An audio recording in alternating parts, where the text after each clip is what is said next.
ஏதோ சரியா போற மாதிரி தெரியலையே. ஒரு வாரமும் சண்டை, அடிக்கடி சண்டை போட்டுக்கிட்டு இருக்கோம்.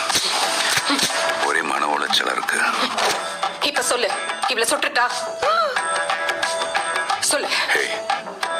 ஆனா எங்க 2 பேருக்குள்ள இன்னும் நல்ல லவ் இருக்கு. சொல்ல மாட்டேங்கிறோம். சரி, ஓகே. உன் வைஃபை சேஃபா வீட்டுல விட்டுறேன். அந்த ஜானி உன் பையன் பின்னாடி போயிருக்கான். அவனை நீ பாத்துக்கோ. Thanks for the info. Priya, இடுப்பை பாத்துக்க. ஐ மீன் உடம்பு பாத்துக்க.